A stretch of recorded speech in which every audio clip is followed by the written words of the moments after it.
दोस्तों नमस्कार, स्वागत है एक बार फिर से आज की बड़ी और ताज़ा खबरों में। सभी खबरें सिलेक्टेड और आपकी काम की। बस आपसे निवेदन है, कृपया वीडियो को लाइक करें, चैनल को सब्सक्राइब करें और घंटी बटन जरूर दबा दें। अपनी राय हमारे कमेंट बॉक्स में जरूर शेयर करें। तो इसी के साथ शुरू करते हैं आज की देश की सबसे बड़ी खबरें। नड्डा का वार, ममता को माँ, माटी और मानुष की कोई चिंता नहीं है। बंगाल का अंधकार में है भविष्य, क्या होगा आगे चलिए जानेंगे। दीदी वहीं भड़क गई है, 5 माह से कोरोना नहीं था। भाजपा के बाहर के लोगों के आने से यहाँ महामारी फैली है, कहना है ममता बनर्जी का। दोस्तों इसके बारे में डिटेल में जानेंगे, वीडियो को पूरा देखिएगा। वहीं बंगाल चुनाव पर सर्वदलीय बैठक में भाजपा नेता बोले प्रोटोकॉल का करना होगा पालन। बंगाल सीए एनआरसी को लेकर नादिया में गरजे अमित शाह, बोले घुसपैठियों को आखिर हम क्यों नहीं भगाएं। क्या है ये खबर, डिटेल में जानेंगे, एक एक करके आपको हर खबर बताएंगे विस्तार में। पश्चिम बंगाल में केंद्रीय बलों के घेराव के बयान पर ममता के खिलाफ हो गई है FIR, इस खबर को भी जानेंगे विस्तार में। और वहीं बीजेपी अध्यक्ष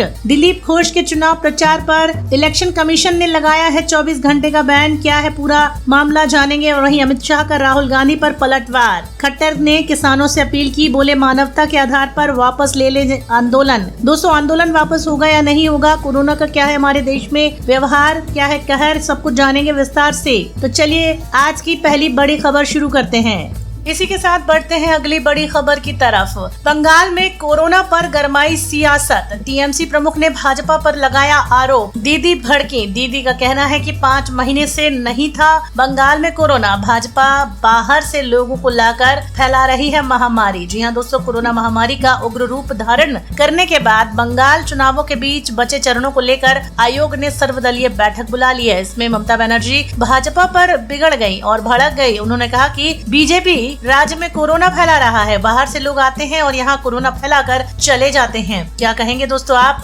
दीदी के इस रुख के बारे में। नौपाडा में पार्टी की रैली में ममता बनर्जी ने कहा कि 5 महीने से पश्चिम बंगाल में कोरोना था ही नहीं, भाजपा ने बाहर से लोगों को यहाँ भेजा, उनका कोरोना टेस्ट भी नहीं कराया गया था। जो लोग बाहर से आ रहे हैं उनका टेस्ट होना चाहिए। बाहर से आ रहे लोग कोरोना फैला रहे हैं और हमारे लोग जब मर रहे हैं तो वे हम पर ही आरोप लगा रहे हैं। इसके बारे में आपकी अपनी क्या राय है, हमारे कमेंट बॉक्स में जरूर बताएं। तो अगली बड़ी खबर, बंगाल चुनाव पर सर्वदलीय बैठक, भाजपा नेता बोले प्रोटोकॉल का करेंगे पालन। वहीं टीएमसी ने एक ही चरण में बचे मतदान की मांग की है। भाजपा नेताओं ने चुनाव आयुक्त से की मुलाकात और कहा कि अब हर दिशा का पालन किया जाएगा, हर दिशा निर्देश को माना जाएगा। चुनाव आयोग ने शुक्रवार को कोलकाता में बंगाल चुनाव को लेकर जो बैठक बुलाई थी, उसमें कोरोना के बढ़ते प्रकोप के बीच आयोजन रैलियों में प्रतिबंध लगाने का प्रस्ताव बोला। इसी बीच भाजपा नेताओं ने प्रोटोकॉल के पालन का वादा किया और कहा कि एक ही चरण में चुनाव करा लिए जाएं। चुनाव आयोग के पास संविधान के अनुच्छेद 324 के तहत शांतिपूर्ण चुनाव कराने के लिए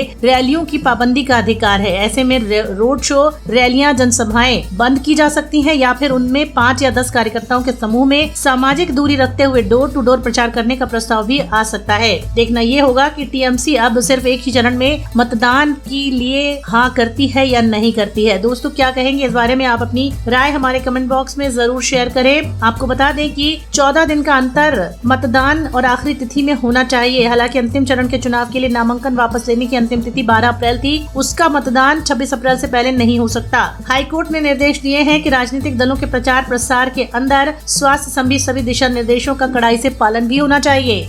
इसी के साथ बढ़ते हैं अगली बड़ी खबर की तरफ। सीए एनआरसी को लेकर नादिया में गरजे अमित शाह, बोले घुसपैठियों को हम क्यों नहीं भगाएं। पश्चिम बंगाल में छठे चरण के चुनाव के लिए नेताओं ने पूरी ताकत झोंक दी है। छठे चरण के तहत 4 जिलों की 43 सीटों पर 22 अप्रैल को वोट डाले जाएंगे।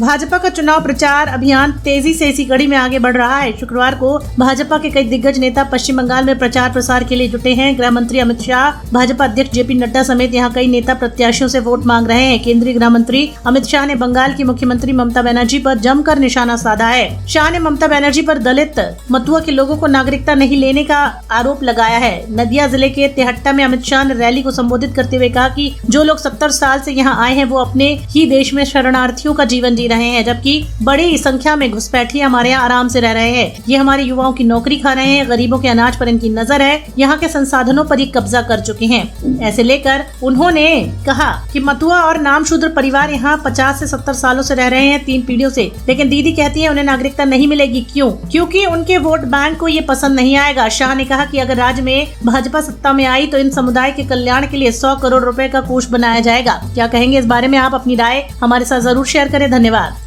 इसी के साथ बढ़ते हैं अगली बड़ी खबर की तरफ। अमित शाह का राहुल गांधी पर पलटवार। उन्होंने कहा कि बीजेपी के डीएनए का मतलब डेवलपमेंट, नेशनलिज्म और आत्मनिर्भर होना है। पश्चिम बंगाल के नदिया जिले के तेहत्ता में चुनावी सभा को आयोजित करते हुए संबोधित करते हुए केंद्रीय गृह मंत्री अमित शाह ने सत्तारूढ़ तृणमूल कांग्रेस के अलावा वाम दल और कांग्रेस पर जमकर निशाना साधा है। पश्चिम बंगाल में जारी विधानसभा चुनाव के 6ठे चरण के चुनाव के लिए सभी पार्टियों ने प्रचार शुरू कर दिए हैं। केंद्रीय गृह मंत्री अमित शाह ने शुक्रवार को नदिया जिले के तेहत्ता में कांग्रेस पर जमकर निशाना साधा। 2 मई को सोनार बांग्ला के नए युग में होगा प्रवेश। उन्होंने कहा कि मैं आज बंगाल के नए वर्ष की आप सभी को बहुत शुभकामनाएं देता हूं। हम नए वर्ष में प्रवेश कर चुके हैं। 2 मई को दीदी की विदाई के साथ ही सोनार बांग्ला के एक नए युग में प्रवेश करना हमारा अधिकार हो जाएगा। क्या कहेंगे इस बारे में? क्या वाकई में बांग्लादेश की किस्मत बदलने वाली है? बीजेपी के आते ही बांग्लादेश में नया सोनार बांग्ला होगा या नहीं? कमेंट में आप अपनी राय जरूर बता सकते हैं।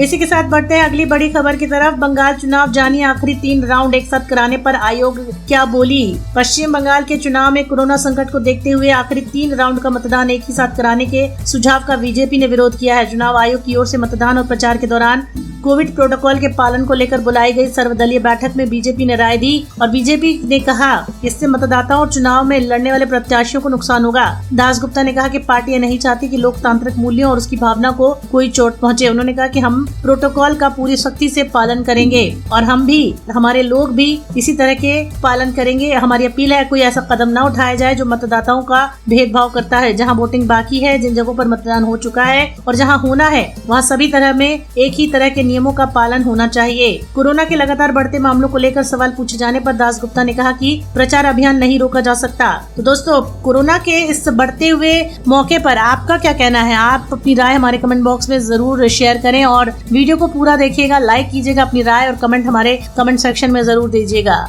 इसी के साथ बढ़ते हैं अगली बड़ी खबर की तरफ। पश्चिम बंगाल से आ रही है एक और बड़ी खबर। केंद्रीय बलों के घेराव वाले बयान पर ममता के खिलाफ एफआईआर दर्ज। भाजपा अल्पसंख्यक प्रकोष्ठ कूच बिहार के जिला अध्यक्ष सिद्दीकी मियां अली ने बाणेश्वर में आयोजित रैली के दौरान उनके उकसावे वाले बयान के खिलाफ बुधवार को मामला दर्ज करवाया है। ममता बनर्जी के खिलाफ एफआईआर दर्ज हो गई है। पश्चिम बंगाल विधानसभा चुनाव का आधा सफर खत्म हो चुका है। कूच बिहार के माथाभांग पुलिस स्टेशन में मुख्यमंत्री ममता बनर्जी के खिलाफ एफआईआर दर्ज कराई गई। उन पर आरोप है कि उन्होंने सुरक्षा बलों के घेराव के लिए ग्रामीणों को अपनी चुनावी रैली के दौरान उकसाया था। भाजपा अल्पसंख्यक प्रकोष्ठ कूच बिहार के जिला अध्यक्ष सिद्दीकी मियां ने कहा कि बाणेश्वर में आयोजित रैली के दौरान उन्होंने ऐसे बयान दिए जो काफी उकसाने वाले हैं। उन्होंने दावा किया कि उनके बयान के कारण ही शीतल कुची की घटना हुई है। माथाभांगा पुलिस स्टेशन में उन्होंने वीडियो फुटेज भी जमा करवाए हैं। दोस्तों, सीएम जिले के लोगों के प्रति जवाबदेह होता है, ऐसा कहा गया है। वहीं ममता बनर्जी ने बंगाल में 3 चरणों का चुनाव एक ही चरण में कराने की मांग की। ये एक चिंता का विषय है क्योंकि वहां पर उम्मीदवार संक्रमित हो रहे हैं। और वहीं ममता बनर्जी ने प्रधानमंत्री मोदी पर निशाना साधा। उन पर इल्जाम लगाया कि पीएम केयर फंड में कितना पैसा आता है ये किसी को पता नहीं लगता। अगर कोई राज्य पैसों की मांग करता है तो उसे नहीं दिया जाता। पीएम केयर्स के पैसे वैक्सीन के इस्तेमाल के लिए, खरीदी के लिए क्यों नहीं इस्तेमाल किए जा रहे हैं, ऐसा कहना है ममता बनर्जी का। लेकिन बता दें आपको कि ममता बनर्जी पर एफआईआर दर्ज हो चुकी है। क्या कहेंगे आप? अपनी राय इस बारे में हमारे कमेंट बॉक्स में जरूर शेयर करें। बढ़ते हैं अगली बड़ी खबर की तरफ। वेस्ट बंगाल में बीजेपी अध्यक्ष दिलीप घोष के चुनाव प्रचार पर इलेक्शन कमीशन ने लगा दिया है 24 घंटे का बैन। आखिर क्या है बड़ी वजह? पश्चिम बंगाल के चौथे चरण के चुनाव के दौरान शीतल कुची विधानसभा सीट पर सीआईएसएफ कर्मी की गोलीबारी में 4 लोगों की मौत हुई। इसी वजह से घोष ने दिया विवादित बयान और अब इलेक्शन कमीशन ने 24 घंटे की रोक लगा दी है उनके चुनाव प्रचार करने पर। उन्हें कड़ी चेतावनी देकर ये कहा गया है कि उन्होंने आदर्श आचार संहिता लागू होने के दौरान सार्वजनिक टिप्पणी करते समय बयान देने से परहेज करने की सलाह दी गई है। पाबंदी 15 अप्रैल के शाम 7 बजे से 16 अप्रैल शाम 7 बजे तक प्रभावित होगी। टीएमसी की शिकायत पर इलेक्शन कमीशन ने कार्रवाई की है। तो दोस्तों, क्या कहेंगे इस बड़ी खबर के बारे में? आप अपनी राय हमारे साथ जरूर बांटें। पश्चिम बंगाल चुनाव से जुड़ा एक और मामला सामने आ रहा है। ममता बनर्जी के साथ चुनाव की मांग पर दिलीप घोष का हमला। उन्होंने कहा कि वे हार गई हैं, इसीलिए इस तरह की बातें कर रही हैं। बंगाल बीजेपी के प्रदेश अध्यक्ष दिलीप घोष ने ममता बनर्जी पर हमला बोला। उनका कहना है कि वे पहले ही हार चुकी हैं, यही कारण है कि बाकी के बचे 3 चरणों के चुनाव एक साथ करवाना चाहती हैं। वरना जो लोग पहले वोट दे चुके हैं उनके बाकी बचे जो लोग हैं उन्हें भी वोट देने का अधिकार है और हम यही चाहते हैं। वहीं घोष के चुनाव प्रचार पर 24 घंटे की पाबंदी लग चुकी है। चुनाव आयोग ने 13 अप्रैल को दिलीप घोष के बयान को लेकर नोटिस भेजा था और बयान में घोष ने कहा था कि शीतल कुची जैसी घटना की पुनरावृत्ति अनेक स्थानों पर होती रहेगी। इसी वजह से उनके प्रचार प्रसार पर बैन लगा दिया है 24 घंटे का।